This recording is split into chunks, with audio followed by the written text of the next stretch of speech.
Hi everyone. তো আজকের mini ব্লগটা এখান থেকে শুরু করছি। তো দেখতেই পাচ্ছ আজকে কিন্তু সাজুগুজু করে বেরিয়ে গেছি তোমাদের দাদার সাথে। তো হঠাৎ এত সাজুগুজু করে কোথায় যাচ্ছি বলতে পারবে তোমরা? বলো তো দেখি কোথায় যাচ্ছি। আমি কিন্তু যাচ্ছি আজকে বাঁশবেড়িয়াতে। আর বাঁশবেড়িয়ায় কেন যাচ্ছি চলো দেখতে থাকো। এই দেখো আমরা কিন্তু চলে এসেছি বাঁশবেড়িয়ায় কার্তিক ঠাকুর দেখতে। আর তোমরা কি জানো আমি কিন্তু কোনো দিন বাঁশবেড়িয়ায় কার্তিক ঠাকুর দেখতে যাইনি। তো এটা কিন্তু আমার ফার্স্ট টাইম। তো আমি জাস্ট দেখে অবাক যে এত বড় পুজো হয় ওখানে আর এত সুন্দর সুন্দর প্যান্ডেল। আমি তো জাস্ট দেখে অবাক হয়ে গেছি, কারণ আমার এত ভালো লেগেছে। এক একটা প্যান্ডেল পুরো এক এক রকম থিমের হয়েছে। তাই ভাবলাম তোমাদের সাথে একটু শেয়ার করি আমার ফার্স্ট এক্সপিরিয়েন্স। তো আমার কিন্তু দারুণ লেগেছে। আর থ্যাংক ইউ সো মাচ সুব্রতকে জানাই, কারণ ও আমাকে বলেছিল যে এবারে কার্তিক পুজোয় কিন্তু তোকে আমি নিয়ে যাবই, ওখানে দেখাবো কত সুন্দর সুন্দর প্যান্ডেল হয়।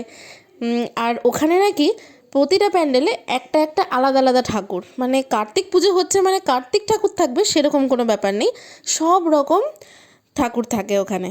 তো তোমরা তো দেখতেই পাচ্ছ। আর এই দেখো আমি টুকটুক করে একটু হেঁটেও যাচ্ছিলাম প্যান্ডেলের ওখানে।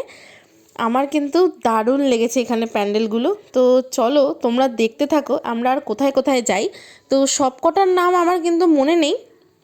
আমি জাস্ট এই আমাদের যে ব্রিজটা আছে ব্রিজ থেকে নেমে এই সামনেই যে দু তিনটে প্যান্ডেল হয় ওটা দেখেছি, আর ভেতরে ভেতরে অনেক জায়গায় গেছি, বাট আমার অত নাম মনে নেই। জাস্ট প্যান্ডেলগুলো দারুণ, তোমরা দেখেই হয়তো বুঝতে পারছো যে একটা কিন্তু আরেকটার থেকে পুরো ডিফারেন্ট। আর দেখো এখানে কিন্তু তিলোত্তমারও একটা আলাদা করে প্যান্ডেল করেছে, ভেতরটা কিন্তু খুব সুন্দর করেছে। আর এই দেখো এটা কিন্তু নেক্সট আরেকটা প্যান্ডেল। এখানে দেখো হনুমানজি আর কৃষ্ণ ঠাকুর রয়েছে। জাস্ট ওয়াও, দারুণ। আমি তো সুব্রতকে বলেই দিয়েছি আমি কিন্তু নেক্সট বারও যাব। তো এখানে প্যান্ডেল দেখতে দেখতে প্রায় আমাদের 10:30 বেজে গিয়েছিল। তো দেখো এখান থেকে কিন্তু আমরা বেরিয়ে পড়েছিলাম। আর এবার বাড়ি যাওয়ার পালা। তো মা আর বাবাকে বলেছিলাম যে মা কি খাবে। মা তখন বলেছিল আমার জন্য কিন্তু জিলিপি নিয়ে আসবি। তো দেখো সুব্রত কিন্তু বলছে জিলিপি আমাকে ভেজে দেবে। আর দেখো কাকু কিন্তু গরম গরম ভাজছে। তো এই যে নিয়ে নিলাম জিলিপি। তো চলো টাটা।